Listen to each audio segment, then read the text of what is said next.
It all started so innocently. We matched on a different kind of dating app.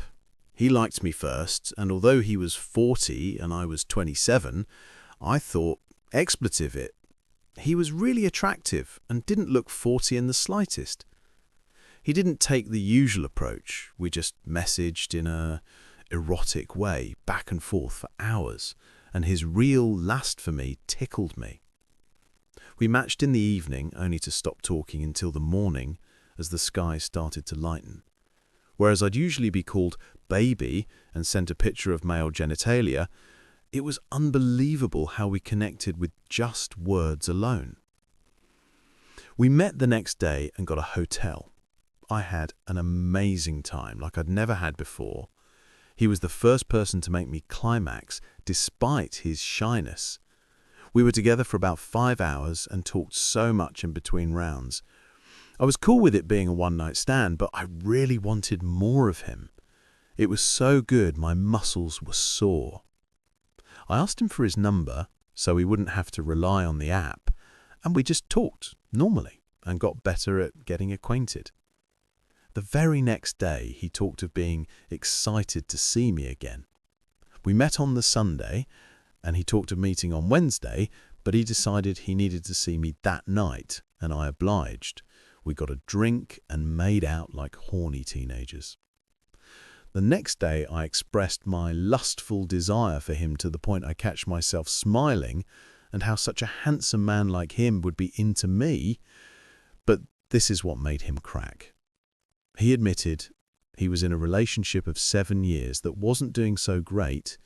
His partner was away for some time, and he found himself on the app just looking to chat with someone. I found this out during one of our rough patches.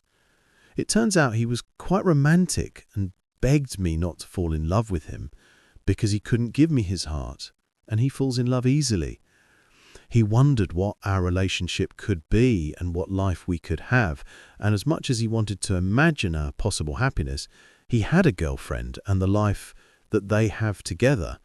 He felt that he had gone too far because he liked me a lot, and being with me was a fantasy of his.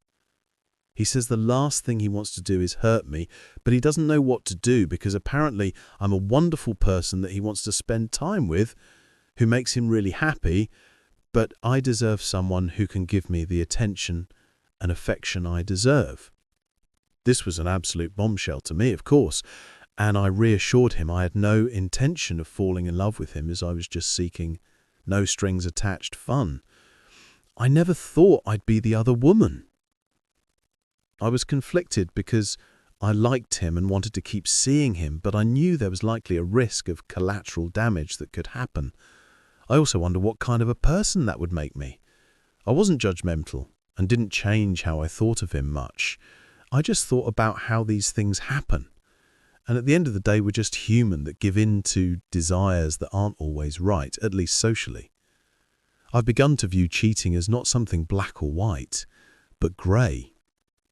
He had really caught me off guard with how romantic he treated me. It was clear this was a little more than NSA fun for him. I asked myself what I wanted, and the answer was still him, selfishly. I was hesitant about the longevity of this arrangement and what happens when the partner returns. I then asked if we could meet to talk, as I'd rather not discuss this over text. We agreed to meet, and he started to kiss me, but I said we needed to talk first.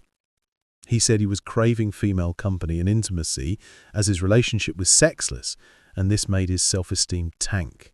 But with me, I made him feel desirable and happy. As it turns out, he had never intended to even meet someone, and then he found he liked me more than he expected. I felt like I heard him out, and even felt sorry for him, like he needed this. Me. Us. I hate to admit we slept together again, but he made me climax in a way I never had before, and this has continued to be the case. He told me once he was home how much better meeting had made him feel. In our first week of meeting, I saw him 6 out of 7 days that week, and then twice a week for a few weeks. But then, of course, the leaving me on red started.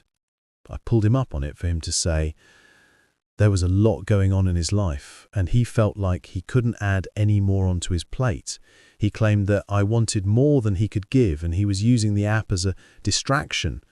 He was using me for his own pleasure. At the beginning, I asked him, if anything, to please not ghost me, so he admitted he felt bad about ignoring me. He said he was going to some event and said I could join him and chill.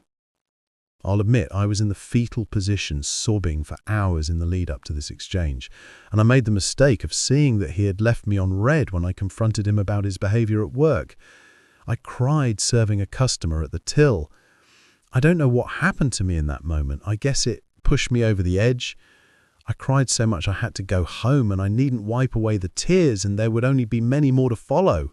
Being someone who prefers to talk things out in person, obliged. But before I texted him that all he had to do is communicate, I would have understood. If he wanted us to stop, it was cool. I was willing to adjust my expectations, as the sex and connection we had was amazing. I was confused because of how he spilled his heart out in his confession. He said he's a hopeless romantic and claimed it was imitation rather than something real, whilst also saying there was a connection formed. So he admitted it was irresponsible for him to let me think that we could have had something, as he wanted to tickle his senses with a fling. We went to the event and ended up having a few drinks, talking everything through, and we made out like horny teenagers yet again and decided to see each other the next day. It was so mortifying because during being intimate, it somehow triggered my period, but he was so cool about it and wanted to carry on anyway. I was honestly in absolute disbelief that he still desired me in those moments despite that. He just didn't care and threw caution to the wind. It made me think of Saltburn. Whilst many, I'm sure, recoiled in disgust, I felt that it signified Oliver's desire was so fervent it didn't matter that Venetia was menstruating. So then, we were good. Unsurprisingly, he started ignoring me again. I poured my heart out, talking about how I've never done this and don't know how to navigate such a situation. I didn't know what he wanted from me and how I just seemed to push him away. I said how if I had known the last time was the last time, I would have cherished it more. He said he was the one who messed up and his life was a mess, so he couldn't be in this, and I was a guilty pleasure.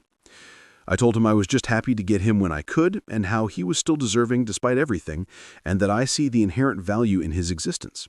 It's fine that his life was a mess. He didn't have to have his situation together all of the time. I certainly didn't expect that of him. I wished he was kinder to himself. Perhaps I was wrong to expect any more from him than just the weekends, and for that I apologized. I was cool for him to hit me up whenever he needed. I wished he'd open up to me. I wasn't going to judge him or think less of him. I just wanted to hold his hand and give him pleasure, because even with the way things are, he was still worthy of that and didn't need to punish himself. Again, I wanted to talk in person, not expecting anything, but just to clear the air and see him one last time. He was hesitant, saying what was there to talk about. Apparently, my compassion for him compounded his guilt, and he was devastated to see me so hurt. I guess it was obvious I was curled up in a ball some hours ago weeping. We cleared things up somehow and literally kissed and made up. We were good for a couple of weeks, then he did it again. But this time I wasn't sad, I was pissed. I told him I was tired of this happening again and how shitty it made me feel and hurt my feelings. I told him it was cruel of him to treat me like some disposable and worthless wormhole to fill. I didn't think wanting to be acknowledged was asking the world of him or unreasonable. I wasn't asking for love, devotion, or even expecting to be a priority, but I didn't deserve to be ignored. He admitted how our situation drained him and how he has no energy for it. He's tried to explain, but at the same time never stopped it. He's sorry for making me feel bad, but he can't do this anymore.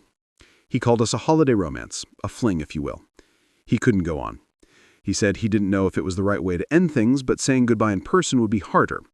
I said I hurt him, and that of course I'd like to see him one last time, because even if it's hard, things are already hard right now. He booked a hotel, and the usual happened, and as he drove me home, he spoke of his reputation, how hard other things in his life are. I'm just a small percentage of his life, and there's a lot going on in the other parts. He doesn't know how best to proceed and needs to think about what he wants to do when it comes to me. Other things take up his energy, and he cannot think about dating or sex. He said I shouldn't text him, and he probably doesn't have time for me with his schedule. We talked about muting notifications from me and giving my contact details a different name. He did leave me with kisses and told me he'd text me. I casually mentioned a festival that was happening that I thought I'd go to, which leads me on to the next bit. We didn't message for a week until he texted me that at the festival I mentioned, he told me not to react if we crossed paths. Initially, I told him to have a good time and let me know how he found it. But upon reflection, I told him that I thought he'd have the decency to let me know where I stood with everything by now and how I realize I'm irrelevant. He told me to refer to the previous message he sent before we hooked up that last time. He said sorry for misleading me, but it's over, and he will have the best memories of me. He thanked me for the time we shared and told me to be happy without him and to trust that he doesn't need me at all. I told him that it wasn't my fault I had a different idea, that I wasn't going off some fantasy in my head, because it was all based on what he told me. He says he'll do something but doesn't follow through, so it's always down to me to put pressure on him to get an answer. It felt so unfair. I finished by saying how rude that festival message was and how ghosting would probably have been nicer. 2 weeks later, I sent him my clean, sexually transmitted disease results and said he couldn't blame me for anything and that I could wash my hands clean of him. He had read those last few messages but didn't respond. I had sent the STI one quite a bit later, as it takes time to get results. So having read them a few days later, he blocked me. I thought I was doing so well, but it really hurt my feelings as I had left him alone and wasn't bombarding him with messages or anything at all. I sometimes text his profile on the dating app he doesn't use anymore to say how I'm feeling. I don't think I fell in love, but I can't seem to forget him and miss him a lot. Recently, I liked a comment of his as his account is privated. I haven't gotten a response. I just added him on another social media app. I'm thinking, F it, I don't care anymore.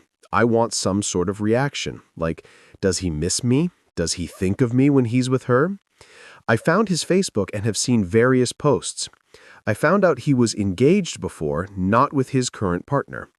But his info does say he's in a civil partnership, so I don't know if he was technically married or in a legal bond this whole time.